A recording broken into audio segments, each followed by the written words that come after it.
नमस्कार साथियों, ज्ञान मित्रा में आप सबका स्वागत है। आज हम लोग स्टार्ट करने वाले हैं डाइजेस्टिव सिस्टम, पाचन तंत्र। ठीक है, चलिए इसका क्वेश्चन करते हैं। पूरा आज 100 क्वेश्चन है। ठीक है, और इसके अलावा भी जो एक्स्ट्रा जो बताए हैं वो अगर सब कुछ इंक्लूड कर दे तो 150 क्वेश्चन हो जाएगा इसका। ठीक है, तो आज हम लोग थोड़ा क्लास को जल्दी से करते हैं। ठीक है, चलिए पहला क्वेश्चन है, मानव पाचन तंत्र का प्रमुख कार्य क्या है। तो पाचन तंत्र का प्रमुख कार्य क्या रहता है? तो भोजन को विघटित करना और उसको अवशोषण करना। ठीक है, जो भोजन है उसको डाइजेशन करना और उसको अवशोषण करना ही पाचन तंत्र का मुख्य कार्य होता है। चलिए अगला क्वेश्चन है, भोजन के पाचन की पूरी प्रक्रिया डैश चरणों में यानी कि कितने चरणों में गुजरती है। तो पाचन की जो प्रक्रिया है तो वो कुल 5 चरणों से होकर के गुजरती है। इसका आंसर हो जाएगा कितना? 5, बी नंबर का।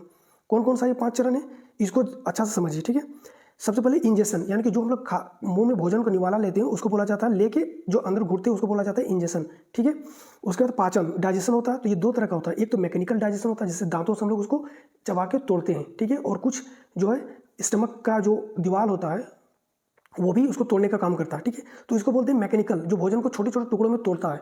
इसमें केमिकली कोई चीज़ इन्वॉल्व नहीं होता है। दूसरा है रासायनिक पाचन। इसमें क्या होता है, इसमें एंजाइम आता है, एंजाइम इसको तोड़ देता है। इससे क्या होता है, प्रोटीन से जो टूटता है, प्रोटीन, कार्बोहाइड्रेट और फैट, ये तीनों को, प्रोटीन को अमीनो एसिड में, फैट को फैटी एसिड में या फिर ग्लिसरॉल में, और कार्बोहाइड्रेट को जो है इसको ग्लूकोज में तोड़ देता है। ठीक है, फाइनली ग्लाइकोजन में इसको तोड़ा जाता है।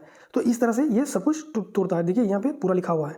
चलिए नेक्स्ट जो है वो है तीसरा नंबर का, वो है एब्जॉर्प्शन। अब जब पाचन हो गया, पूरी तरह से पच गया खाना, अब खाना पच गया तो उसको ऐसे ना छोड़ेंगे, उसको एब्जॉर्प्शन भी करेंगे। शरीर को मेन तो यही चाहिए, उसको एब्जॉर्ब करके क्या क्या, उसमें से कार्बोहाइड्रेट, प्रोटीन, विटामिन तो नहीं पचता है, प्रोटीन, कार्बोहाइड्रेट और फैट को एब्जॉर्ब करके ब्लड में देता है, ब्लड के थ्रू पूरा सेल में चला जाता है। ठीक है, तो ठीक है, और उस क्रिया में एक विलाई नाम के स्मोलेंट, इसके बारे में पूरा हम आगे बताएं। ठीक है, विलाई जो माइक्रो विलाई होता है वो इसको एब्जॉर्ब करने में मदद करता है। चलिए चौथा नंबर में है एसिमिलेशन। एसिमिलेशन क्या होता है? वही एब्जॉर्प्शन के बाद जो हम लोग बोले एसिमिलेशन। और फिर 5वां नंबर में होता है इजेशन, यानी कि जो पाचन है उसका निष्कासन, यानी कि जो शरीर से जो बचा हुआ जो नहीं यूज़ करने वाले रहता है, ठीक है, उसको शरीर से बाहर, अपचित भोजन जिसको बोला जाता है, उसको शरीर से बाहर कर दिया जाता है। ठीक है, तो ये 5 चरण हो गया। इसी को पूछा जाता है असेंडिंग ऑर्डर में सजाना, डिसेंडिंग ऑर्डर में सजाने के लिए। ठीक है, चलिए नेक्स्ट क्वेश्चन है, सही उत्तर चुने, चूज द करेक्ट आंसर। ठीक है, ये स्टेटमेंट, मनुष्य में सबसे पहले कार्बोहाइड्रेट का पाचन मुंह के बक्कल कैविटी, यानी मुंह में उसको बक्कल कैविटी बोला जाता है, से शुरू होता है। ये सही है। ठीक है, हमारे शरीर में केवल कार्बोहाइड्रेट, प्रोटीन और वसा का पाचन होता है, विटामिन और खनिज, मिनरल्स का पाचन नहीं होता, ये भी सही है। मनुष्य में एलिमेंट्री कैनाल, जो आहार नाल होता है, उसकी कुल लंबाई 9 मीटर एनसीईआरटी के द्वारा दे रखा है, 9 मीटर यानी कि लगभग 30 फीट होता है। ठीक है, एलिमेंट्री कैनाल में शामिल होता है। तो एलिमेंट्री कैनाल में क्या क्या शामिल होता है? तो बक्कल कैविटी, जिसको मुंह का जो कैविटी होता है उसको बोला जाता है इसोफेगस, ये जो गर्दन वाला पार्ट होता है इसोफेगस, जो नली नुमा रहता है, जो स्टमक तक जाता है। फिर उसके बाद स्टमक आता है, फिर उसके बाद स्मॉल इंटेस्टाइन और फिर लार्ज इंटेस्टाइन। ठीक है, तो 1 2 3 4 5, ये 5 होता है। ठीक है, तो इसका आंसर क्या हो जाएगा? चारों, ये सब हो जाएगा इसमें इन्वॉल्व। लार में कौन सा एंजाइम उपस्थित होता है? तो देखिए लार में जो एक एंजाइम होता है एमाइलेज, इसको टाइलिन एमाइलेज बोल दीजिए, या फिर टाइलिन बोल दो। ठीक है, ये सब कभी कभी इसी तरह से दे दिया जाता है, पूरा नाम नहीं देखे। ठीक है, तो ये सब होता है। ठीक है, और इसके साथ और एक एंजाइम पाया जाता है लाइसोसोम। लाइसोसोम क्या करता है? जो भी बैक्टीरिया आता है खाने के साथ उसको मारने का काम करता है, बस इसका काम यही रहता है। और टाइलिन को पचाने का काम, जो सुक्रोज को तोड़ने का काम करता है। ठीक है, बाकी यहाँ पे लिखा हुआ है, आप लोग एक बार बढ़िया से देख लेना। पेट में उपस्थित HCl यानी हाइड्रोक्लोरिक अम्ल जो होता है का मुख्य कार्य क्या? तो ये क्या करता है, जो बैक्टीरिया होता है उसको नष्ट करने का काम करता है, और साथ ही साथ एक एंजाइम होता है पेप्सिनोजेन। ठीक है, ये होता है निष्क्रिय रहता है पेट के अंदर में। जैसे ही ये HCl पहुंचता है उसके पास, ये एक्टिवेट होकर पेप्सिन एंजाइम बना देता है, और पेप्सिन का काम क्या करता है? प्रोटीन को तोड़ने का काम करता है। ठीक है, चलिए नेक्स्ट है, फिर यहाँ पे सही उत्तर को चुनना है। लीवर के पास पित्तरस यानी कि बाइल जूस का निर्माण होता है, लीवर के द्वारा बाइल जूस का निर्माण होता है, और इसको स्टोर करता है कौन? गोल ब्लैडर, ये सही है। पित्तरस यानी कि बाइल जूस का कार्य मुख्यतः वसा का इमल्सीकरण करना है, बिल्कुल सही है। बिलिरुबिन और बिलिवर्डिन का दिया रखा है यहाँ पे। ठीक है, बिलिवर्डिन पिगमेंट की उपस्थिति के कारण इसका जो कलर होता है वो हरा कलर का हो जाता है। ठीक है, बिलिवर्डिन के कारण हरा कलर रहता है और बिलिरुबिन के कारण पीला कलर रहता है, दोनों याद रखिएगा। बिलिवर्डिन हरा कलर, बिलिरुबिन पीला कलर। ठीक है, बाइल जूस वसा को लगभग 95% तक फैटी एसिड में तोड़ देता है। ये नहीं, देखिए फैटी एसिड में तोड़ना केमिकली होता है। ठीक है, ये जो जूस होता है ना, ये क्या करता है, जो बाइल जूस होता है ये फैट का ड्रॉपलेट होता है इस तरह से। तो ये बड़ा ड्रॉपलेट को इस तरह छोटे छोटे ड्रॉपलेट में तोड़ने का काम करता है, ठीक है। कौन करता है? बाइल जूस, ना कि फैटी एसिड में चेंज करने। फैटी एसिड में चेंज कहाँ पे होगा? नीचे में, इंटेस्टाइन में, ठीक है। और वो कहाँ से कौन भेजता है जूस, यानी कि एंजाइम, वो भेजता है पैनक्रियाज के द्वारा, ठीक है। तो इसका जो है ना 1 नंबर 2 नंबर और 3 नंबर सही हो जाएगा, ये चौथा नंबर गलत हो जाएगा, ठीक है। तो इसका कौन सा आंसर हो जाएगा? 1, 2 और 3, यानी कि बी नंबर का। चलिए, पेट में कौन सा एंजाइम प्रोटीन का पाचन करता है? तो पेट में प्रोटीन का पाचन करता कौन? पेप्सिन, ठीक है, जिसको HCl एक्टिवेट किया था। विटामिन B12 का अवशोषण कहाँ होता है? विटामिन B12 का अवशोषण कहाँ पे होता है? तो इलियम। अवशोषण का काम छोटी आंत का इलियम में ही होता है, ठीक है, इलियम में। अभी हम लोग पढ़ेंगे इलियम किसको बोलते हैं, ड्यूडेनम किसको बोलते हैं, जेजुनम किसको बोलते हैं, सभी सब आगे में बताएंगे। चलिए नेक्स्ट है, सही उत्तर को चुनिए। फिर से हम सही उत्तर, छोटी आंत की कुल लंबाई 6.5 से लेकर के 7.5 मीटर होता है। देखिए एनसीईआरटी में 7.5 दे रखा है छोटी आंत का, और बड़ी आंत का 1.5 दे रखा है, और टोटल जो एलिमेंट्री कैनाल है उसको दे रखा है 9 मीटर। आप देखो यहीं पे जोड़ के 7 और 8 8 9 तो यहीं पे हो जा रहा है। तो फिर ये जो इसोफेगस है, इसोफेगस का क्या? अच्छा, उसके बाद स्टमक है, उसको भी तो इंक्लूड करेंगे ना, इसका क्या? तो इसीलिए रेंज में याद रख लो 6.5 से 7.5 और 1 से लेकर के 1.5, ठीक है, क्योंकि ये रेंज में ही देगा। तो इसका जो लंबाई होता है ये इतना होता है, ये सही है। छोटी आंत को 3 भागों में ड्यूडेनम, जेजुनम और इलियम में बांटा गया, ये भी सही है। छोटी आंत का सबसे बड़ा भाग इलियम है, और भोजन का अवशोषण सबसे ज़्यादा अवशोषण यहीं पे होता है, ठीक है। बड़ी आंत को 3 भागों में बांटा गया है, सिक्कम, कोलन और रेक्टम, सही है, ये भी सही है, यानी कि सब सही है। ये हमको लिखवाने, ये जो क्वेश्चन बनाए हैं हम चाहते तो कहीं से भी एक गलत कर देते, लेकिन उस तरह में ना याद नहीं होगा। ये जो चारों पॉइंट हम लिखवाए, अब ये एक तरह से समझ लीजिए नोट की तरह हो गया, पॉइंट वाइज लिखा हुआ, आप लोग इसको याद कर लेना है, ठीक है। ये चारों ही सही है। ठीक है, मेरा जो क्वेश्चन बनाने का मकसद ही रहता है कि आप लोग को पूरी तरह से याद हो जाए। चलिए नेक्स्ट है, ब्रश बॉर्डर एंजाइम कहाँ पाया जाता है? तो ये देखिए छोटी आंत में, ठीक है। ब्रश बॉर्डर एंजाइम जो होता है छोटी आंत में पाया जाता है, और इसके बारे में यहाँ पे लिखा है, आप लोग पढ़ लीजिएगा, ठीक है, क्योंकि अभी क्वेश्चन बहुत कराना है, एक बार इसको पढ़ लीजिएगा, समझ में आ जाएगा। मुख गुहा, ये जो जिसको हम लोग बोलते हैं बक्कल कैविटी में पाचन के बाद लार मिश्रित अर्ध ठोस भोजन को क्या कहा जाता है? देखिए मुंह में जो हम लोग चबाते हैं, चबाने के बाद जो लार मिक्स हो जाता है, उसके बाद जो अर्ध जो ठोस, मतलब जो उसको तोड़ते हैं हम लोग, थोड़ा लिक्विड और थोड़ा ठोस रहता है, उसको निगलने से पहले जो रहता है उसको क्या कहा जाता है? तो उसको हम लोग बोलते हैं बोलस। मुंह से बोलते हैं तो बोलस, इस तरह से याद रख लो, इसको बोलस कहा जाता है। और बोलस, यही बोलस इसोफेगस के द्वारा कहाँ चल जाता है? स्टमक में, और फिर स्टमक में फिर जो टूटता है, फिर उसके बाद जो केमिकली टूटता है और फिजिकली टूटता है, मैंने मैकेनिकली और केमिकली जो टूटता है, फिर उसके बाद जो बनता है लिक्विड टाइप का, उसको बोला जाता है काइम, ठीक है। तो ये यहाँ पर आगे में लिखा होगा, देखिए पचा हुआ भोजन का अर्ध तरल कहाँ पे? स्टमक में, इसको क्या बोला जाता है? इसको बोला जाता है काइम। मुंह में जो पच के बनता है उसको बोलते हैं तो बोलस, क्योंकि मुंह से बोलते हैं तो बोलस, और उसके बाद जो बनता है स्टमक में उसको बोला जाता है काइम। अब यही काइम फिर स्मॉल इंटेस्टाइन में चला जाएगा, ठीक है। चलिए नेक्स्ट है इसोफेगस और स्टमक। अब ये रहा इसोफेगस, ये रहा हम लोग का गला, यहाँ पे गला है, ठीक है, और ये रहा इसोफेगस, यहाँ से माउथ है, मुंह से इधर गया खाना, ये रहा इसोफेगस, इसोफेगस से इधर आया, और इसके बाद यहाँ पे होता है स्टमक, इस तरह से, ठीक है, इस तरह से होता है स्टमक। तो यहाँ पे एक वल्व लगा रहा था, ठीक है। तो बोला गया इसोफेगस, यानी कि ये जो इसोफेगस है और स्टमक, ये जो स्टमक है, इसके बीच में एक वल्व होता है, उस वल्व का नाम क्या है? तो उस वल्व का नाम होता है गैस्ट्रो इसोफेगल स्पिंक्टर। देखिए स्पिंक्टर जो होता है ना, स्पिंक्टर बोलो या बल्ब बोलो, ये जो स्पिंक्टर है इसी को बल्ब बोला जाता है, और ये साइंटिफिकली यूज़ किया जाता है, यानी कि मेडिकल साइंस में इसको यूज़ किया जाता है स्पिंक्टर। तो जो भी दे दे आप लोग को, गैस्ट्रो इसोफेगल बल्ब दे दे, वो भी सही है, ये भी सही है, ठीक है। तो अब देखो एक बल्ब तो हम लोग यहाँ देख लिए, एक बल्ब तो हम लोग यहाँ पे देख लिए, यहाँ पे इस जगह पे है, ठीक है, स्टमक का, और एक बल्ब जो होता है यहाँ पे रहता है, जहाँ पे स्टमक से जब छोटी आंत में निकलता है वहाँ पे, ठीक है। तो ये इसके बारे में भी लिखा है, स्टमक और स्मॉल इंटेस्टाइन, ठीक है, यानी कि ड्यूडेनम, वहाँ से ड्यूडेनम स्टार्ट हो जाता है, के बीच पाए जाने वाले बल्ब को क्या कहा जाता है? तो अब ये जो रहा स्टमक, ये रहा इसोफेगस, अब यहाँ पे एक बल्ब पाया जाता है इस जगह पे, और यहाँ पे ड्यूडेनम यहाँ से स्टार्ट हो जाता है। तो इस बल्ब को क्या कहा जाता है? तो इस बल्ब को कहा जाता है पायरोलिक स्पिंक्टर या पायरोलिक बल्ब कहा जाता है, ठीक है। इसका आंसर हो जाएगा सी। नेक्स्ट है, छोटी आंत और बड़ी आंत के बीच पाए जाने वाले बल्ब को क्या कहा जाता है? अब देखिए ये रहा छोटी आंत, ठीक है, यहाँ पे अपेंडिक्स हो गया, माफ कीजिएगा, ये रहा बड़ी आंत, ये रहा बड़ी आंत, ठीक है, ये एनस हो गया, ठीक है। ये बड़ी आंत, और इस तरह से इधर से छोटी आंत रहता है, इस तरह से। अब यहाँ पे आके मिलता है छोटी आंत इस जगह पे, तो छोटी आंत का जो लास्ट वाला भाग होता है उसको हम लोग बोलते हैं क्या? इलियम। और ये जो बड़ी आंत का जो स्टार्टिंग वाला भाग होता है उसको बोलते हैं सिक्कम। तो बस इसी के नाम से इस बल्ब को रखा गया है। कौन सा नाम रखा गया है इसका? तो इलियम, इलियो और सिक्कम, ठीक है, इलियो सिक्कम बल्ब। देखिए तो इलियो सिक्कम बल्ब इसको कहा जाता है, ठीक है, इसी के दोनों के नाम से इसका नाम पड़ गया, ठीक है। चलिए अग्नाशय यानी कि पेनक्रियास, रस में कौन सा एंजाइम नहीं होता है? तो देखिए पेनक्रियास जो हम लोग खाना को तोड़ता है फाइनली, और इसको बोलता है अंतिम जो तोड़ा जाता है, इसी के थ्रू तोड़ा जाता है, ठीक है। तो 3 तरह का एंजाइम यहाँ से निकलता है, कौन कौन सा? लाइपेज, ट्रिप्सिन और एमाइलेज। लाइपेज, ट्रिप्सिन और एमाइलेज, ये 3 तरह के एंजाइम निकलते हैं। पेप्सिन पेट से निकलता है, यानी कि स्टमक से निकलता है, ठीक है। चलिए तो अब यहाँ से देख लो, पेनक्रियाज में there are 4 types of cell in found in pancreas. Pancreas में कुल 4 तरह के सेल पाए जाते हैं, 4 तरह का सेल। अब ये हार्मोन निकालेगा, या तो फिर जूस, या फिर एंजाइम निकालेगा, ठीक है। तो देखो एक चीज़ यहाँ से सबसे पहले जानो कि डाइजेशन में सिर्फ और सिर्फ एंजाइम, या तो एंजाइम या फिर जूस, ये दोनों ही पार्टिसिपेट करेगा। हार्मोन का इसमें कोई रोल नहीं रहता, ठीक है, ठीक है। खाना को डाइजेशन करने में एंजाइम या तो फिर जूस का ही रोल रहता है। तो हम लोग को सिर्फ वही देखना है जहाँ से एंजाइम और जूस निकलेगा, ठीक है।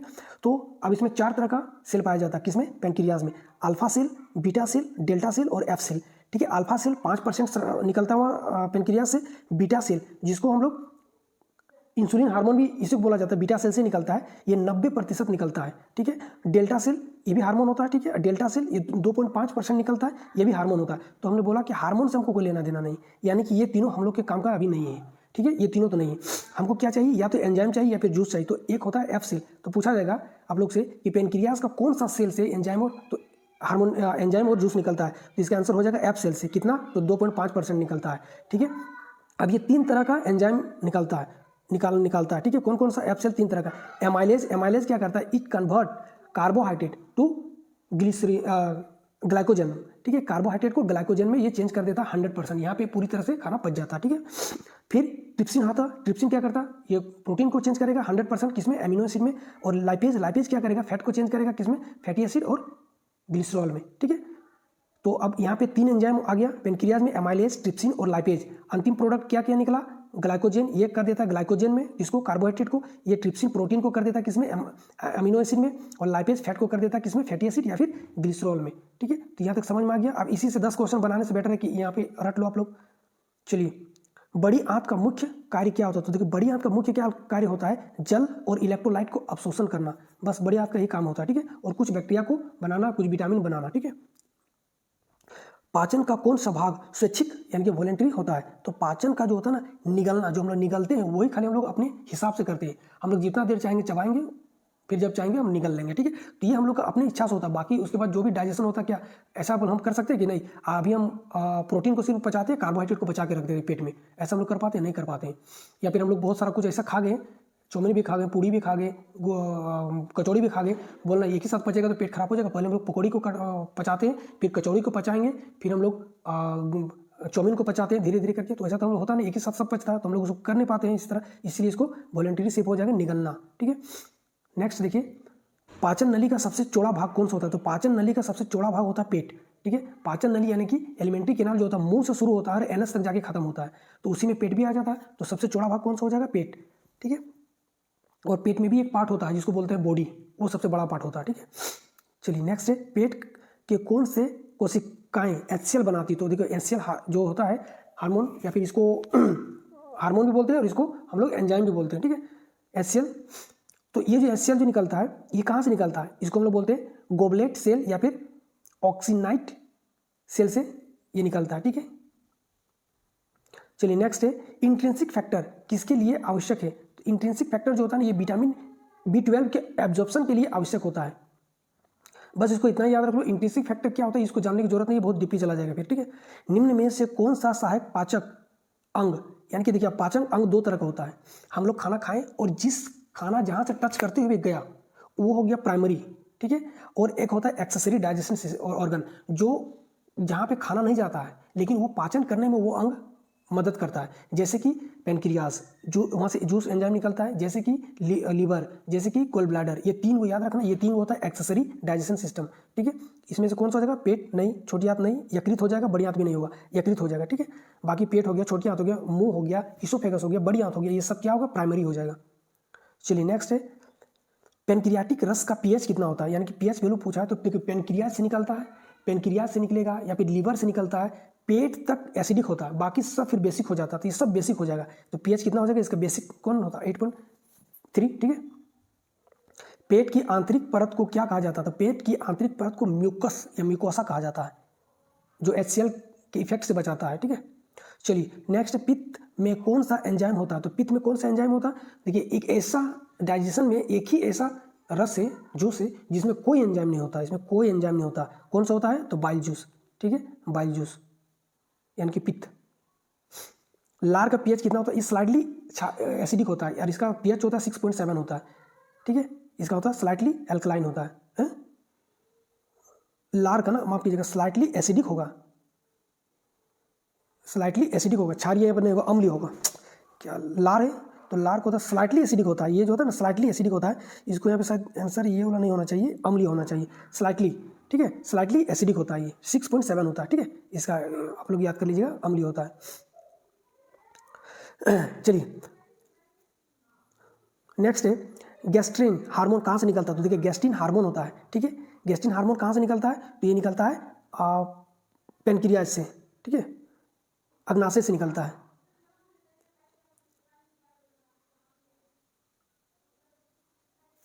गैस्ट्रिक हार्मोन जो होता है माफ कीजिएगा, अच्छा गैस्ट्रिन हार्मोन है ना, ठीक है। हम थोड़ा सा दिमाग में कंफ्यूज हो गया था, गैस्ट्रिन हार्मोन, इसलिए उनको लगा कि ये ना गैस्ट्रिन हार्मोन जो होगा ना ये पेट से निकलता है, यानी कि स्टमक से निकलता है, ये पेट से निकलेगा, ठीक है। और इसके बारे में यहाँ पे लिखाया हुआ है, ठीक है, ये पेट हो जाएगा, इसको सुधार लीजिएगा आप लोग, ठीक है। चलिए गैस्ट्रिन हार्मोन का मुख्य कार्य क्या होता है? तो देखिए गैस्ट्रिन हार्मोन का मुख्य कार्य क्या होता है कि जो भी पेट में रहता है एंजाइम रहता है, उसका क्या होता है? अम्ल को बढ़ाना, अम्ल एसिडिक होगा, यहाँ पे एसिडिक होगा, ठीक है, एसिडिक नेचर रहता है यहाँ पे, ठीक है। बाकी जो भी आंत रहता है उस सब आंतों में बेसिक नेचर आ जाता है उसमें, ठीक है। जो भी वहाँ पे एंजाइम या फिर हार्मोन जो भी निकलेगा, जूस निकलेगा, सब वहाँ पे बेसिक का होगा, ठीक है। तो इसका हो जाएगा अम्ल स्राव को बढ़ाना। चलिए नेक्स्ट देखिए, ट्रिप्सिनोजन को सक्रिय करने वाला एंजाइम कौन सा? देखिए HCl जो होता है HCl जो होता है ये जाके पेप्सिनोजेन ये होता है इनएक्टिव फॉर्म में होता है पेप्सिनोजेन, ठीक है। इसको एक्टिव करता है तब जाके पेप्सिन बनता है, फिर प्रोटीन को तोड़ता है। इसी तरह से ट्रिप्सिनोजन जो होता है ना ये इनएक्टिव होता है, ठीक है। ट्रिप्सिनोजन जो होता है ये इनएक्टिव फॉर्म में होता है। ये क्या करता है? एक एंजाइम होता है जिसका नाम है एंट्रोकाइनेज, ठीक है। एंट्रोकाइनेज क्या करता है? जाके ट्रिप्सिनोजेन को एक्टिवेट करता है और फिर ये बनाता है ट्रिप्सिन, ये फिर ट्रिप्सिन एंजाइम बनाता है, और ये ट्रिप्सिन एंजाइम फिर जाके फाइनली प्रोटीन को 100% तोड़ देता है। और ये कहाँ से निकलता है? पेनक्रियाज से, ऑलरेडी बता चुके हैं, ठीक है। चलिए अच्छा, ये जो हम यहाँ पे लिखवाए हैं, ये जो पॉइंट, इसको जरूर आप लोग कर लीजिएगा, ये बहुत इंपॉर्टेंट है, इसको आप लोग करिएगा, ठीक है। हम समय के कारण नहीं बता पा रहे हैं आप लोग को पूरा, ठीक है, क्योंकि 100 क्वेश्चन करना अभी काफ़ी समय लग जाता है, ठीक है। चाइल्ड, देखिए चाइल्ड जो होता है, ये चाइल्ड क्या होता है? ये कहाँ पे होता है? छोटी आंत में बनता है, छोटी आंत में। और ये फैट या फिर इसमें जो विटामिन होता है इन सबको ब्लड में डालने का काम करता है। ब्लड में भी कहाँ पे? लसिका में, ठीक है। ग्लाइकोजन कहाँ संग्रहित होता है? देखो ग्लाइकोजन जो होता है ग्लूकोज टूटता है ग्लाइकोजन में, और जब एक्स्ट्रा जो ग्लाइकोजन बच जाता है वो हमारे मांसपेशियों में या फिर लीवर में, यानी कि हमारे मसल्स में या फिर हमारे लीवर में, सबसे ज़्यादा लीवर में रहता है, ठीक है, यकृत में जाके स्टोर हो जाता है, ठीक है। अब यहाँ पे थोड़ा सा समझिए, क्योंकि ये बार बार बहुत बार हम क्वेश्चन हम लोग पलट रहे थे प्रीवियस ईयर का, तो कई बार देखिए ये क्वेश्चन पूछा गया है। अब यहाँ पे हम सारा करवा दे रहे हैं, ठीक है। अगर हम ग्लूकोज को ग्लाइकोजन में तोड़ रहे हैं, ग्लूकोज से ग्लाइकोजन में तोड़ने की जो प्रोसेस होता है, ये क्वेश्चन पूछा गया है, उसको बोला जाता है ग्लाइकोजेनेसिस। ग्लूकोज को ग्लाइकोजन में तोड़ने की प्रोसेस को कहा जाता है ग्लाइकोजेनेसिस। अब यहीं अगर उल्टा कर दें, ग्लाइकोजन को फिर ग्लूकोज में तोड़ा जाएगा, ग्लाइकोजन को फिर ग्लूकोज में वापस फिर लाया जाएगा, तो उसको बोला जाता है ग्लाइकोजेनोलिसिस, ठीक है। इसको ग्लाइकोजेनेसिस कहा जाता है, इसको ग्लाइकोजेनोलिसिस कहा जाता है, ठीक है, उल्टा हो जाता है एकदम। फिर है ग्लूकोज को ग्लाइकोजन में बदलने की प्रक्रिया यकृत और मांसपेशियों में होता है, और इस पे मदद कौन करता है? इंसुलिन हार्मोन, ठीक है। इसी तरह से जब हम लोग ग्लूकोज को फिर से ग्लाइकोजन में चेंज कर दिए, तो उसमें कौन सा हार्मोन? इंसुलिन हमको हार्मोन जरूरत पड़ा, ठीक है। अब हम लोग अगर फिर से ग्लाइकोजन को हम लोग ग्लूकोज में चेंज करेंगे, अगर हम लोग को शरीर को फिर से एनर्जी चाहिए, तो ग्लाइकोजन को ग्लूकोज में फिर से चेंज करने के लिए एक ग्लूकागोन या फिर एड्रेनलिन या फिर ग्लाइकोजन फोस्फोरोलेज एंजाइम होता है, इसकी जरूरत पड़ता है फिर से इसको चेंज करने के लिए, ठीक है। और इसमें भी सबसे ज़्यादा कौन सा होता है? तो आप लोग एक नाम याद रखो, ग्लूकागोन, ठीक है। नेक्स्ट देखो, पेप्सिनोजेन किस प्रकार का एंजाइम है? तो देखो पेप्सिनोजेन जो होता है ना, ये एक हम अभी बताएं कि पेप्सिनोजेन जहाँ लग जाएगा ये निष्क्रिय होता है। अब इसी को HCl जब आ जाएगा स्टमक में, HCl फिर इसको एक्टिवेट कर देगा और फिर ये पेप्सिन बन जाएगा, ठीक है। और फिर ये एक्टिवेट एंजाइम हो जाएगा, फिर ये तोड़ने का काम करेगा प्रोटीन को, नेक्स्ट है पेट में कौन सा हार्मोन भूख को बढ़ाता है, तो हम लोग का पेट में एक हार्मोन होता है, ठीक है, जिसको हम लोग बोलते हैं ग्रिलिन हार्मोन, ठीक है, ग्रिलिन, ये भूख को बढ़ाता है, ठीक है। अब यहाँ से समझिए, ये जो समझ गया, यहाँ से कार्बोहाइड्रेट, प्रोटीन और फैट, ये तीन तो है ही डाइजेशन सिस्टम में, तो ये 50% डाइजेस्टिव सिस्टम इसका खत्म हो जाएगा, तो समझ लो 50% का काम यहाँ पे हो जाएगा। आप लोग देखिए स्थान कितना प्रतिशत पाचन और विवरण, इसको छोड़ो, डायरेक्टली हम लोग यहाँ से करते हैं, ठीक है। स्थान मुंह में जो पाचन होता है किसका, कार्बोहाइड्रेट, हम लोग कार्बोहाइड्रेट का भी पढ़ रहे हैं, मुंह में कार्बोहाइड्रेट का पाचन होता है 30% तक, ठीक है। और इसमें जो है ना एक एंजाइम होता है सलाइवरी एंजाइम, ठीक है, सलाइवरी एमाइलेज, ठीक है, ये लार ग्रंथि से निकलता है और ये तोड़ने का काम करता है किसको, कार्बोहाइड्रेट को, कितना तोड़ता है 30% तक, ठीक है। आमाशय में जब जाता है तो वहाँ पे फिर कार्बोहाइड्रेट का 0%, आमाशय में कार्बोहाइड्रेट का 1% भी वहाँ पे टूटने का काम नहीं होता है, यानी कि डाइजेशन का काम नहीं होता। वहाँ पे क्या होता है, फैट बहुत कम मात्रा में होता है और सबसे ज़्यादा वहाँ पे डाइजेशन किसका होता है, प्रोटीन का, ठीक है, क्योंकि अम्लीय नेचर के कारण यहाँ पे एमाइलेज खत्म हो जाता है, निष्क्रिय हो जाता है। चलिए, छोटी आंत में 70 से 80% तक पाचन हो जाता है कार्बोहाइड्रेट का, और इसके लिए कार्बोहाइड्रेट, इसके लिए क्या होता है, एक एंजाइम आता है amylase, pancreatic amylase plus intestinal कुछ एंजाइम आता है जो कि तोड़ने का काम करता है, ठीक है। तो ये ऊपर में भी बता दिए थे, पेनक्रियास जब बता रहे थे तब, सेम चीज़ यहाँ पे भी है, एमाइलेज किसको तोड़ता है, कार्बोहाइड्रेट को। चलिए नेक्स्ट प्रोटीन, अब प्रोटीन किसको तोड़ेगा, प्रोटीन कहाँ कहाँ टूटेगा, तो मुंह में 0% टूटता है, क्योंकि यहाँ पे कोई भी ऐसा एंजाइम नहीं होता प्रोटीन को तोड़ने। आमाशय में 20 से 30% पेप्सिन एंजाइम के कारण टूटता है, ठीक है। और उसके बाद छोटी आंत में 70 से 80% तक, और ट्रिप्सिन हम बोले थे, उसके अलावा भी एक कीमोट्रिप्सिन होता है और एक पेप्टिडेज करके नाम है, ठीक है, एंजाइम का, वो होता है। ये सब कम कम मात्रा में होता है, सबसे ज़्यादा जो होता है वो होता है ट्रिप्सिन, ठीक है, याद रखना ट्रिप्सिन को। फिर आता है वसा, फैट क्या करता है, मुंह में कितना परसेंट, लेस देन 10%, लेकिन कई सारे बुक में आप लोग को 0% बनने मिलेगा। क्यों, ये जो लेस देन 10% होता है ना, ये सिर्फ बच्चों में होता है, शिशु में ज़्यादा होता है। क्यों, क्योंकि शिशु में ही पाया जाता है एक लिंगुअल लाइपेज करके एक एंजाइम पाया जाता है जो तोड़ने का काम करता है किसको, फैट को, ठीक है। इसके बाद आमाशय में, यानी कि स्टमक में 10 से 20% होता है, और कई बुक में ना के बराबर लिखता है इसको भी, ठीक है, गैस्ट्रीन लाइपेज के कारण होता है, ठीक है। फिर छोटी आंत में 80 से 90% तक पाचन हो जाता है फैट का, और ये लाइपेज जो एक एंजाइम होता है, लाइपेज के कारण ये टूट जाता है पूरा, ठीक है, पेनक्रियाटिक लाइपेज के कारण। चलिए, पेट का कौन सा भाग सबसे बड़ा होता है, तो पेट का सबसे बड़ा भाग अभी बताए थे बॉडी होता है, स्टमक का सबसे बड़ा भाग बॉडी होता है। गुदा द्वार पर कौन सी मांसपेशियाँ होती है, तो देखो गुदा द्वार पर 2 तरह के मांसपेशी होता है, एक चिकनी और कंकाली, दोनों ही हो जाएगा इसका आंसर, ठीक है। अच्छा, इसी के बारे में हम यहाँ पे दोनों के बारे में लिखवा दिए, एक बार इसको आप लोग पढ़ लीजिएगा पॉज करके। पेट की दीवार में कितनी मांसपेशियाँ होती है, तो देखिए पेट की दीवार में 3 तरह के मांसपेशियाँ होता है, कौन कौन सा, बहिर तिरछी, आंतरिक तिरछी और एब्डोमिनल क्या था, और ट्रांसवर्स एब्डोमिनल, ये 3 तरह का होता है। इसको आप लोग एक बार देख लीजिए, ये सिर्फ ये नाम से पूछेगा नहीं, बस आपको पूछेगा तो सिर्फ ये कितना होता है, नाम नहीं, कभी नहीं पूछता इतना डीपली, ठीक है। मनुष्य के पाचन तंत्र में भोजन को मुंह से ग्रासनली यानी कि इसोफेगस तक आगे बढ़ाने की ओर ले जाने वाले मांसपेशी तरंग गति को क्या कहा जाता है। देखिए, ये बोला गया कि जो हम लोग खाना खाते हैं उस खाने को इसोफेगस यानी कि ये जो गला से नीचे जो उतरता है, तो उसको जो पुश करने का काम करता है, तो मांसपेशियों को ऐंठन से होता है, ठीक है। इस तरह तरंग जैसे कि पानी इस तरह चलता है ना, उस तरह से मूव करता है, तो उस मूवमेंट को, किस मूवमेंट के कारण ये होता है ये नीचे की ओर आता है, मतलब खाना, तो इसको बोलते हैं पेरिस्टाल्सिस प्रोसेस, ठीक है, जिस कारण से ये खाना नीचे की ओर स्टमक तक जाता है। चलिए नेक्स्ट क्वेश्चन है, मनुष्य में एंटी पेस्टिलाइसिस किस स्थिति में होता है। देखो, जब हम लोग लिए खाना को और अंदर गया, वो पेस्टिलाइसिस प्रोसेस के कारण गया, ठीक है। अब अगर एंटी कर देंगे, उल्टा कर देंगे, तो उल्टा कब होता है, जब हम लोग को उल्टी होता है, यानी कि खाना स्टमक से मुंह की ओर आने लगता है, उसको बोलते हैं एंटी पेरिस्टाल्सिस प्रोसेस, ठीक है। दूध के पाचन में कौन सा एंजाइम सहायक होता है तो दूध के पाचन में देखो, प्रोटीन को कौन तोड़ा था, पेप्सिन, और दूध को तोड़ने का काम करता है रेनिन, ठीक है।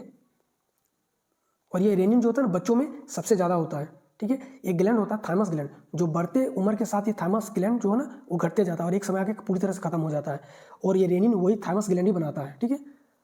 बच्चों में ये बहुत बड़ा रहता है, और जैसे जैसे बड़ा होता है ये धीरे धीरे कम छोटा होते जाता है, ठीक है। अपचित भोजन, ये ग्लैंड में पढ़ाएंगे हम बाद में।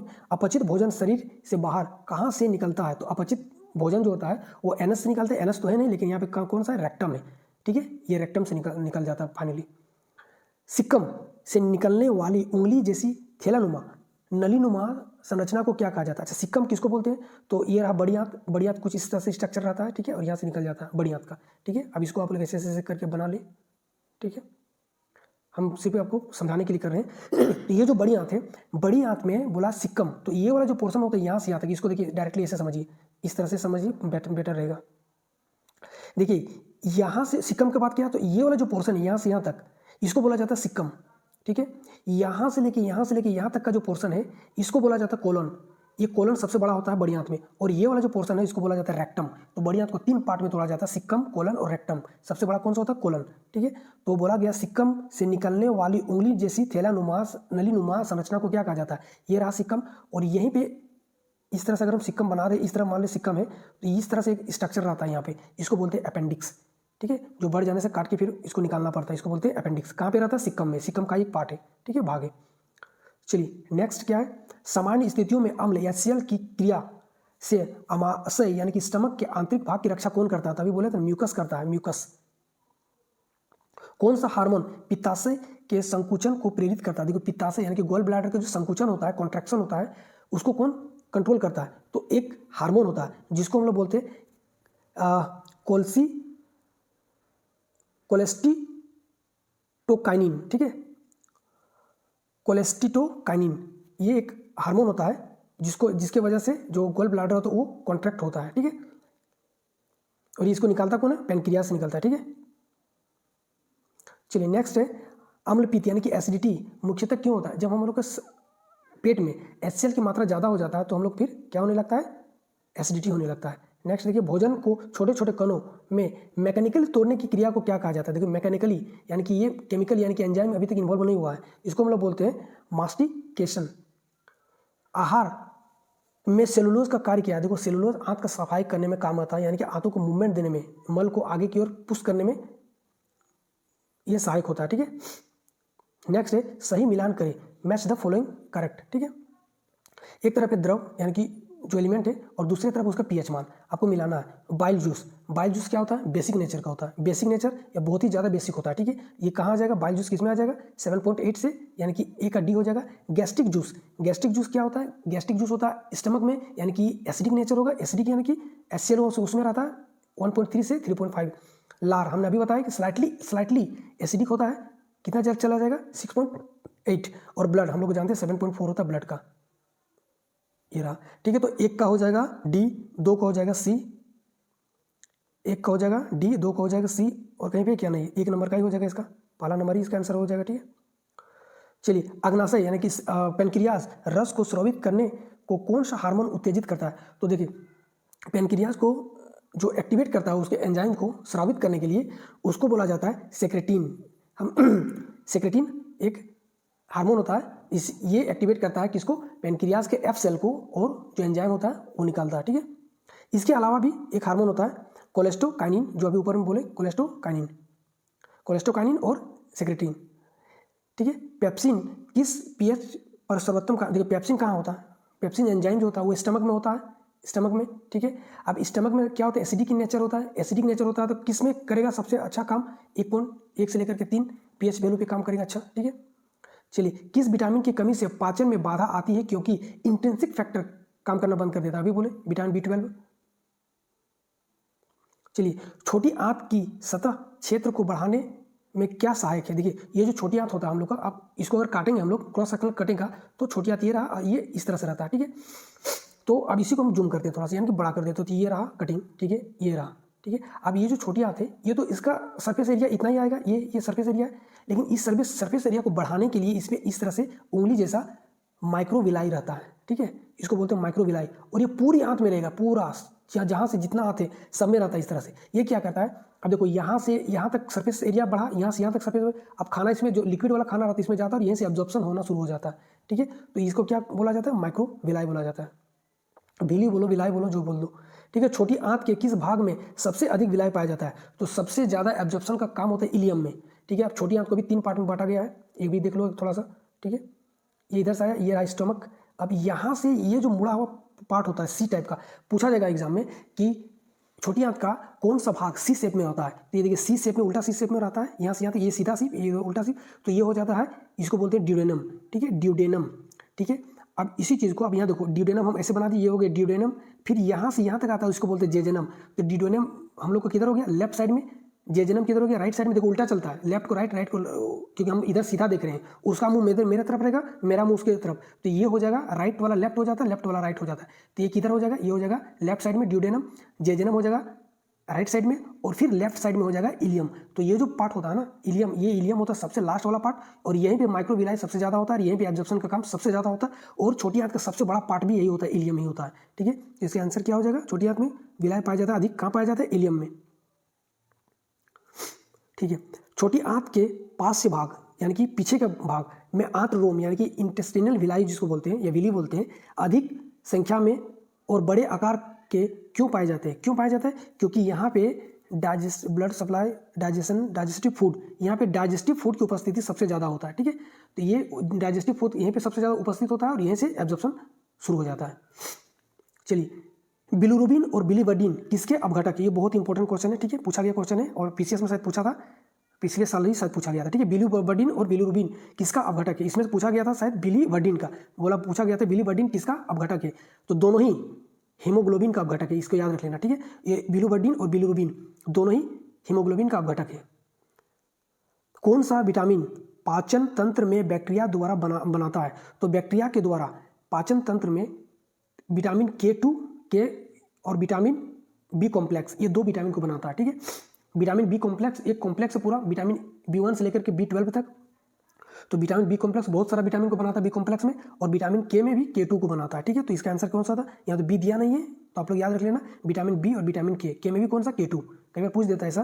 ठीक है, और इसमें कई सारे विटामिन बी को करता है। ठीक है, चलिए नेक्स्ट, स्टमक अल्सर मुख्यतः किसके कारण होता है, तो देखिए स्टमक अल्सर जो होता है कई बार बोला जाता है कि HCl नहीं, HCl तो छील देता है, वो इरेजन पैदा कर देता है, लेकिन जो अल्सर जो होता है ना, ये इसी इरेजन के कारण फिर धीरे धीरे वहाँ पे एक बैक्टीरिया पनपने लगता है जिसको बोलते हैं हेलिकोपायरोली बैक्टीरिया। ठीक है, हेलिकोपायरोली बैक्टीरिया, इसी के कारण अल्सर हो जाता है। दो तरह का होता है, एक तो हेलिकोपायरोली बैक्टीरिया से एक अल्सर हो जाता है और एक इन्फेक्शन होता है, ये दोनों ही होता है। ठीक है, बड़ी आंत की शुरुआत किससे होता है, तो हम लोग बताए थे सिक्कम से होता है, बड़ी आंत का जो शुरुआत होता है वो सिक्कम से होता है, फिर कोलन, फिर रेक्टम, ये यहाँ पे। चलिए बड़ी आंत अब थोड़ा सा देख लेते हैं। बड़ी आंत में 3 पार्ट हम बोले, सिक्कम ये तो हम बता ही दिए हैं। ठीक है, इसको आप लोग एक बार पढ़ लीजिएगा क्योंकि अभी समय नहीं है। सिक्कम, उसके बाद होता है कोलन, उसके बाद होता है अच्छा कोलन में भी होता है 4 पार्ट होता है। ठीक है, कोलन में भी होता है 4 पार्ट, कौन सा, एक होता है असेंडिंग कोलन, तो हम बताए जो यहाँ से यहाँ तक जो कोलन बढ़ता है, फिर यहाँ से यहाँ तक जो कोलन आता है उसको बोलते हैं ट्रांसवर्स कोलन, फिर यहाँ से यहाँ तक जो नीचे की ओर गिरता है उसको बोलते हैं डिसेंडिंग कोलन, और एक एस शेप में कोलन रहता है जिसको बोलते हैं सिग्मोइडल कोलन। कई बार पूछा जाता है कि बड़ी आंत का कौन सा पार्ट एस शेप में होता है, तो एस शेप में होता है सिग्मोइडल, एस से सिग्मोइडल, सिग्मा आता है, एस सिग्मोइडल, और इसी का एस शेप में ही होता है। ठीक है, इसको याद रख लेना आप लोग, ये हम ऑलरेडी बता चुके हैं। चलिए बड़ी आंत कितने मुख्य भागों में बांटा गया, तो बड़ी आंत को मुख्यतः 3 भागों में बांटा गया, कौन कौन सा, सिक्कम, कोलन और रेक्टम में, तो 3। बड़ी आंत का पहला भाग क्या होता है, सिक्कम, क्वेश्चन रिपीट हो गया ये वाला। ठीक है, इलियोसिकल वल्व कहाँ पे होता है, देखो इलियम और सिक्कम जहाँ पे जुड़ता है वहीं पे एक वल्व होता है, ऑलरेडी हम ओपन बता चुके, इसको बोलते हैं इलियोसिकम। ठीक है, इलियम और सिक्कम के बीच में होता है वल्व। कोलन का सबसे बड़ा कार्य क्या होता है, ये पानी को और इलेक्ट्रोलाइट को एब्जॉर्ब करता है। कोलन में कितने उपभाग होते हैं, देखिए उपभाग कोलन के भी हम बोले कितने उपभाग होते हैं, तो 4 होता है, कौन कौन सा, असेंडिंग, और एक हॉरिजॉन्टल जो होता है वो, फिर डिसेंडिंग, और एक सिग्मोइडल। ठीक है, तो 4 भाग होता है। मल यानी कि फिश का अंतिम संग्रह किस भाग में होता है, तो इसका जो अंतिम संग्रह होता है किस भाग में होता है, ठीक है, पूछा गया किस भाग में होता है। ठीक है, तो रेक्टम होता है, रेक्टम में इसका संग्रहण होता है। ठीक है, नेक्स्ट है सिग्मोइड कोलन का, देखिए अभी पूछ दिया वही वाला क्वेश्चन, एस शेप में होता है। ठीक है, कोलन। मानव पाचन तंत्र की सबसे छोटी और सबसे बड़ी ग्रंथि कौन सा होता है, तो देखिए मानव पाचन तंत्र का सबसे छोटी जो ग्रंथि होता है लार ग्रंथि होता है, और सबसे बड़ा होता है लीवर होता है। तो लार ग्रंथि है सलाइवरी ग्लैंड और लीवर। देखिए इतना क्वेश्चन हम करवा दिए नहीं यहाँ से, अगर कोई एग्जाम में आप बैठ जा रहे हैं 90% क्वेश्चन आपको छूटेगा नहीं, और ये सब जो क्वेश्चन है ना जो रेलवे, हम तो इसमें बोलेंगे कि 100% तक आप लोग कर दीजिएगा इससे से। ठीक है, चलिए इंटेरोकाइनिन किसे सक्रिय करता है, तो इंटेरोकाइनिन जो होता है ये ट्रिप्सिनोजेन को सक्रिय करता है। ठीक है, ट्रिप्सिनोजेन को सक्रिय करता है। पेट में भोजन को चूरन करने का वाला भाग कौन सा था, हम बताए थे चूरन करने वाला भाग यानी कि उसमें तोड़ मोड़ करने वाला भाग कौन सा होता है, बॉडी, जो सबसे बड़ा पार्ट होता है जहाँ पे खाना स्टोर होता है उसी को बोला जाता है बॉडी। और फिर उसके बाद यहाँ पे केमिकली यानी कि मैकेनिकली और केमिकली दोनों में खाना टूटने लगता है। कौन सा एंजाइम स्टार्च को माल्टोज में कन्वर्ट कर देता है, स्टार्च को माल्टोज में कौन करता है, तो स्टार्च को कौन करता है बताइए, एमाइलेज करेगा। नेक्स्ट है हाँ चलिए, भोजन का अवशोषण किस रक्त वाहिका द्वारा होता है? देखिए भोजन का अवशोषण होता है और वो कहाँ आता है? लीवर की ओर, सीधा लीवर के पास आता है। ठीक है, तो लीवर के पास आता है तो वो लीवर से ही रिलेटेड कौन सा हो जाएगा? हेप्टिक पोर्टल वेन से होता है। ठीक है, हिपेटिक या हेप्टिक जो बोले, हिपेटिक पोर्टल सबसे बेस्ट रहता है बोलने का, जो डॉक्टर अपने लैंग्वेज में यूज करता है हिपेटिक। ठीक है, तो इसका भी हिपेटिक ही बोली, कई बार हेप्टिक भी बहुत कोई बोलता है, तो हिपेटिक पोर्टल वेन में होता है। ठीक है, दांतों के, अब देखिए यहाँ सब टीथ आ गया। ठीक है, हम लोग को अब पढ़ना है टीथ और टंग। ठीक है, ये दोनों को पढ़ना है, यानी कि जीभ और दांत को पढ़ लेना है, पूरा डाइजेस्टिव सिस्टम खत्म। दांतों के अध्ययन को क्या कहा जाता है? डेंटोलॉजी। दांतों के अध्ययन को डेंटोलॉजी कहा जाता है। जिन जीवों में जीवन में 2 बार दांत आता है उसको क्या बोलते हैं? तो डाइफिकोडोंट को बोला जाता है, जिसमें 2 बार आता है। जिसमें 1 बार आता है मोनोफिकोडोंट को बोला जाएगा। ठीक है, मनुष्य में कौन सा दांत जीवन में 2 बार आता है? तो दूध का दांत, यानी कि मोलर टीथ जो होता है 2 बार आता है। दूध का दांत की संख्या कितनी होती है? 20। और जो परमानेंट दांत होता है उसकी संख्या कितनी होती है? 20 में से आप जोड़ दो जितना आएगा, याद एक रखो, दोनों हो जाएगा। ठीक है, तो बोला जाए ना, बच्चा जब काटता है तो बोलता है दांत बिसेला है, यानी कि अभी दूध का दांत है, इसमें 20 बिसेला, मतलब 20 याद रख लो, मोलर टीथ 20 बच्चा वाला। ठीक है, तो 20 हो गया, 32 में से जोड़ दो 12, ये 12 कितना आ जाएगा? परमानेंट टीथ हो जाएगा। ठीक है, चलिए हाथी के बाहर जो निकला हुआ दांत होता है वो क्या होता है? तो देखिए हाथी में जो बाहर निकला हुआ दांत होता है ना, उसको बोला जाता है इंसिजर। ये रहा दांत का स्ट्रक्चर हम लोग के मानव में इस तरह से। अब यहाँ पे दांत लगा हुआ है इस तरह इस तरह इस तरह इस तरह इस तरह। ठीक है, तो ये जो आगे वाला जो पोर्शन, आगे वाला दांत होता है ना, इंसिजर कहा जाता है। इसको जो बोलते हैं कैनाइन बोला जाता है। फिर इधर जो रहता है प्रीमोलर, और फिर जो सबसे लास्ट में रहता है उसको मोलर बोला जाता है। ठीक है, तो इंसिजर ये वाला होता है, आगे वाला पोर्शन। ठीक है, आगे वाला दांत। निम्न में से कौन सा दांत बच्चों में नहीं पाया जाता है? तो नहीं पाया जाता कौन सा? प्रीमोलर। प्रीमोलर दांत जो होता है बच्चों में नहीं पाया जाता है। 20 दांत में जो पाया जाता है उसमें से प्रीमोलर नहीं रहता है। ठीक है, कौन कौन सा रहेगा? इंसिजर रहेगा, कैनाइन रहेगा। ठीक है, ये सभी मिलके बनता है 20 को दांत। चलिए अब यहाँ पे देख लो थोड़ा सा दांत को। There are 4 types of teeth in human body. 4 तरह के दांत होते हैं। कौन कौन सा अभी हम बताएं? अरे यार ये क्या आ गया? तो सबसे पहले होता है इंसिजर, फिर उसके बाद जो होता है ये जो लंबा लंबा, जैसे कि चीरफाड़ करने वाला, आप लोग देखेंगे जानवर में इस तरह लंबा लंबा सा रहता है, इंसिजर ये वाला हो गया। इसके बाद ये वाला दांत होता है, इंसानों में थोड़ा छोटा रहता है इस तरह से, तो ये हो गया इंसिजर। ठीक है, ये हो गया कैनाइन, ये चीरफाड़ करने का, ये हो गया इंसिजर, ये काटने के लिए यूज होता है। ठीक है, उसके बाद होता है प्रीमोलर, जो पीछे की ओर होता है इस तरह, प्रीमोलर। और सबसे लास्ट में जो होता है मोलर, जिसको बोलते हैं विजडम टीथ, ये बुद्धि का दांत बोला जाता है। इसके इसलिए बुद्धि का दांत बोला जाता है, जब बड़े हो जाते हैं तब ये दांत निकलता है, जब हम लोग को बुद्धि ज्ञान हो जाता है तब, इसलिए इसको बुद्धि का दांत बोला जाता है। विजडम टीथ भी बोला जाता है मोलर को। ठीक है, तो ये हो गया किसका? और ये जो होता है एडल्ट में होता है। ये जो फॉर्मूला लिखे अभी 8 4 8 12, इंसिजर, कैनाइन, प्रीमोलर और मोलर, ये होता है 8 4 8 12, ये होता है किसमें? एडल्ट में। अब अगर बच्चा में देखा जाएगा, जो जिसका दूध का दांत होता है उसमें होता है 8 4, ये 0 और ये होता है 8। ये फॉर्मूला होता है बच्चों में। ठीक है, इंसिजर होता है 8, कैनाइन होता है 4, प्रीमोलर 0 और फिर जो मोलर होता है वो होता है 8। ठीक है, अब इसी से हम लोग को जो डेंटल फॉर्मूला जो बनता है इसी से बनता है। ठीक है, अब ये बनेगा कैसे आगे हम बताएंगे, या फिर यहाँ बता देते हैं तो थोड़ा देख लीजिए। ये रहा जबड़ा, अब यहाँ पे दांत लगा हुआ रहता है इस तरह इस तरह इस तरह इस तरह। ठीक है, अब इस जबड़ा को सबसे पहले काट दो। अब छोड़िए इतना आप लोग मत कीजिए। ठीक है, जो हम बता रहे हैं उसको करना एकदम इजी तरीके से, तुरंत निकल जाएगा। क्या करना है? जो भी डेटा दिया रहेगा आप लोग ये डेटा याद रख लो। किसका? एक तो एडल्ट का और एक रख लो चाइल्ड वाला। चाइल्ड वाला क्या था? 8 था, 4 था, 0 था और 8 था। ठीक है, ये अब जैसे आप लोग को आ जाएगा ना कि बच्चों में या फिर मोलर जो होता है बच्चों में, उसको डेंटल फॉर्मूला कौन सा होगा? एक होता है permanent dental formula, permanent dental formula. ठीक है, और एक होता है टेम्पोररी डेंटल फॉर्मूला। ठीक है, ये 2 तरह का डेंटल। टेम्पोररी कौन सा होता है और परमानेंट? टेम्पोररी होता है जो बच्चों में होता है, और परमानेंट जो उसके बाद और नहीं झड़ता है, जो हम लोग एडल्ट में होता है। ठीक है, तो परमानेंट मतलब इसको, ये वाला आ गया परमानेंट, ये हो गया टेम्पोररी। ठीक है, तो परमानेंट जितना दिया उसका आधा का आधा कर दो।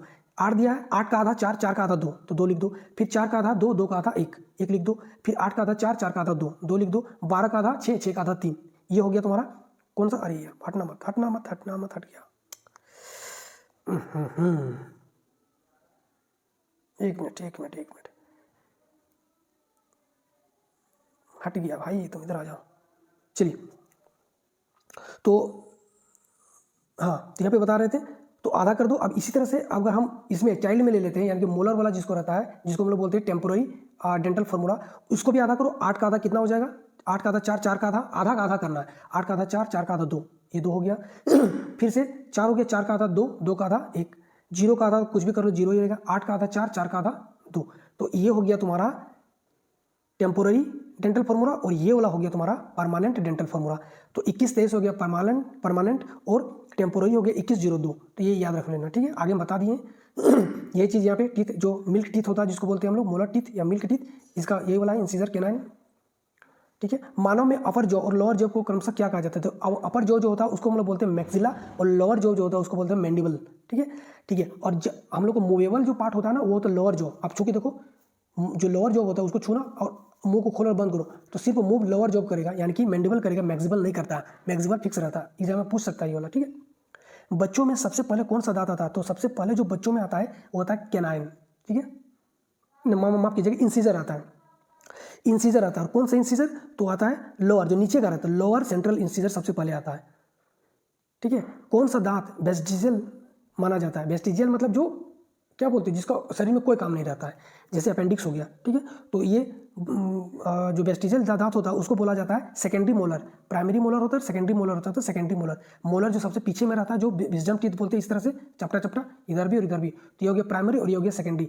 ये वाला जो होता है ना, ये वाला दांत जो होता है इसको ऐसे बोला जाता है सबको, लेकिन यहाँ पे पूछा गया है इस तरह से, ये भी पूछ सकता है क्वेश्चन में, दोनों ही सही है, ठीक है, कोई भी गलत नहीं है। तो इसको बोलते हैं सेकेंडरी मोलर, ठीक है। चलिए नेक्स्ट है टेम्पोररी डेंटल फार्मूला। अभी बता दिए टेम्पोररी डेंटल फार्मूला क्या होता है, टेम्पोररी, परमानेंट नहीं। तो क्या बोले थे 2-1-0 और कितना था 2, ये था टेम्पोररी, और परमानेंट क्या था 2-1-2-3, ये था परमानेंट। तो इसका आंसर कौन सा हो जाएगा? ये वाला हो जाएगा।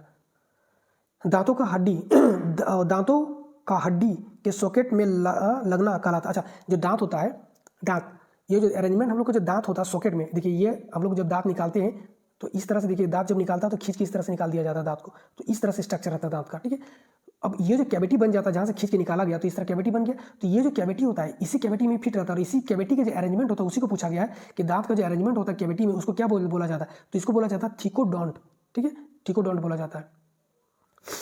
दांत में एनामेल किससे बना होता है? क्योंकि दांत का जो एनामेल होता है वो कैल्शियम फॉस्फेट से बना होता है, ठीक है, जो सबसे हार्ड पार्ट रहता है बॉडी का। मनुष्य के शरीर का सबसे कठोर भाग कौन सा होता है? इनामेल होता है। मानव में दांत किस प्रकार के होते हैं? देखो हर दांत अलग अलग होता है, ठीक है, एक जैसा दांत तो सब कुछ नहीं, कैनाइन है, इंसिजर है, 4 टाइप का होता है। तो इसको बोलते हैं हेटेरोडोंट बोला जाता है, ठीक है, अलग अलग टाइप का। दूध का दांत किस आयु में गिर जाता है? तो देखिए ऐसे तो 10 साल में भी गिरता है, लेकिन जो आइडियल माना गया 5 से 6 वर्ष।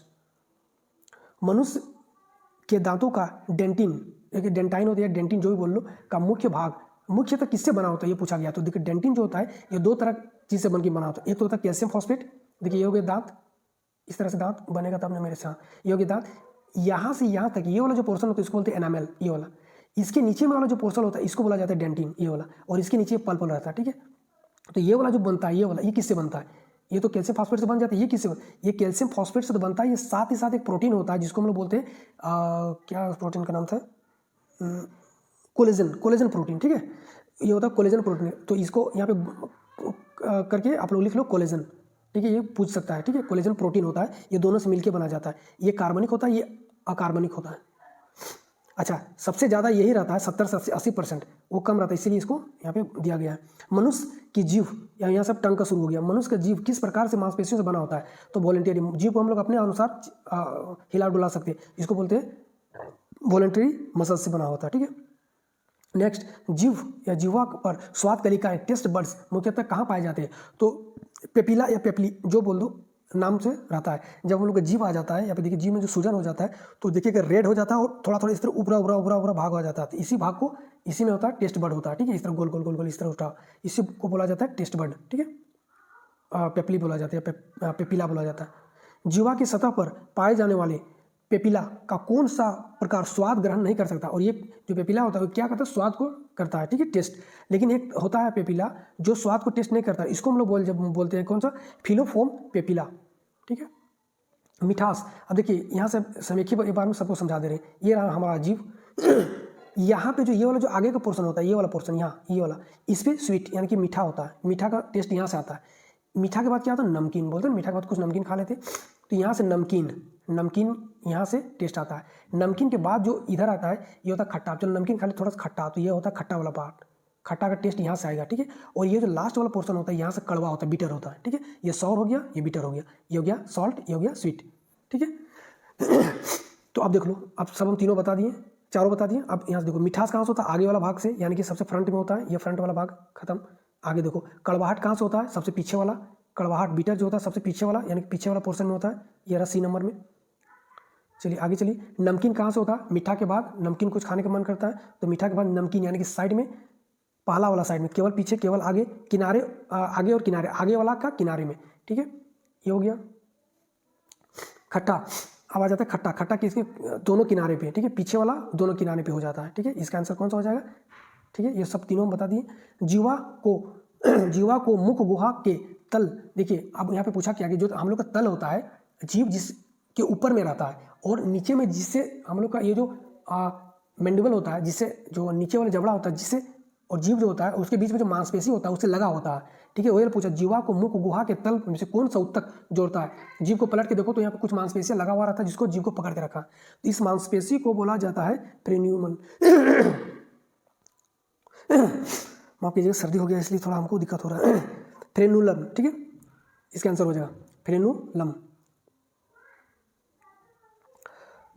चलिए नेक्स्ट है, जीवा की सतह किस प्रकार की उपकला यानी कि एपिथेलमल से ढकी रहती है, एपिथेलमस से ढका रहता, किससे ढका रहता, तो ये होता है स्टेटिफाइड स्क्वेमस एपिथेलियम, ठीक है, स्टेटिफाइड स्क्वेमस एपिथेलियम से ढकी रहती है, ठीक है। स्वाद की अनुभूति किस तंत्रिका द्वारा मस्तिष्क तक पहुंचाया जाता है, तो यहाँ पे एक तो होता है फेशियल और एक होता है ग्लोसोफेरिंजियल, ठीक है, ग्लोसीफेरिंजियल होता है, ठीक है, नाम होता है जब कराता है ना सबका साइंस में। आप लोग देख लीजिएगा, ठीक है। जीवा को सहारा देने और उसे लटकने से रोकने वाली हड्डी कौन सी होती है, तो जीव को जो सहारा देता है और उसको लटकने से रोकने के लिए एक हड्डी होता है जिसको हम लोग बोलते हैं हायोड बोन, हायोड बोन बोला जाता है, ठीक है। अच्छा, कुत्ता में क्या होता है ना कि ये जो जीव होता है, ये जो जीव होता है हम लोग का, और ये जो हायोड बोन होता है इसके बीच का दूरी बहुत ज़्यादा होता है, जिस कारण से कुत्ता का जीव हमेशा लटका रहता है, ठीक है। पशु प्रोटीन को प्रथम श्रेणी का प्रोटीन क्यों कहा गया, क्योंकि इसमें जो है ना बहुत सारा आवश्यक जो है ना अमीनो एसिड पाया जाता है, इसका आंसर क्या हो जाएगा, बी नंबर का। चलिए नेक्स्ट है, कोड लिवर ऑयल में कौन सा विटामिन होता है, देखिए इसमें दो तरह का विटामिन होता है, विटामिन ए भी होता है और विटामिन डी भी होता है, ठीक है। डॉक्टर देखिएगा इस तरह ट्रांसपेरेंट पीला पीला टाइप का रहेगा, दवा देगा, इसमें कोड ऑयल रहता है, ये खाना रहता है, ठीक है। मानव मल में दुर्गंध का मुख्य कारण क्या होता है, तो मानव मल में एक तो इंडोल और स्केटोल, ये दो क्या होता है, ये अमीनो एसिड होता है जिसके कारण ये गंध आता है, दुर्गंध आता है। कोलेस्ट्रॉल पाचन तंत्र के किस से स्रावित होता है, तो पित्त से होता है, कहाँ गया पित्त, बाइल जूस से होता है, ठीक है। मेंढक और वेल, मेंढक में लार ग्रंथियाँ कितनी होती है, देखिए मेंढक में और वेल में, मेंढक और वेल में लार ग्रंथियाँ कितनी होती है, ठीक है, जो मेंढक का होता है वही वेल का भी होता है, ठीक है, कितना होता है बताइए, तो इसका होता है कोई भी नहीं, मेंढक में और वेल में, वेल जो मछली होता है ना, ऐसे वेल मेमल से मछली नहीं है, तो ऐसे हम लोग मछली बोल देते हैं, ठीक है। तो इसमें जो होता है ना लार ग्रंथि कितना होता है, कुछ भी लार ग्रंथि नहीं पाया जाता, इसमें जीरो होता है, क्वेश्चन पूछा जा सकता है, इंपॉर्टेंट है, ठीक है। किस रस में पूर्ण पाचक रस, किसी को पूर्ण पाचक रस कहा जाता है, अभी बताएं तो ऊपर में पैनक्रियाटिक जूस को पूर्ण पाचक रस बोला जाता है, क्योंकि फाइनली 100% सब यहीं पे तोड़ा जाता है, ठीक है। तो ये रहा 100 क्वेश्चन आज का, और फिर एक्स्ट्रा जो बता दिए काफ़ी सारा, ठीक है, इतना कर लीजिए, काफ़ी है। वीडियो कैसा लगा आप लोग जरूर बताइएगा, ठीक है। वीडियो अच्छा लगा तो प्लीज़ चैनल को सब्सक्राइब करिएगा और वीडियो को लाइक और शेयर कर दीजिएगा, ठीक है। वीडियो देखने के लिए थैंक यू, तब तक के लिए जय हिंद, जय भारत।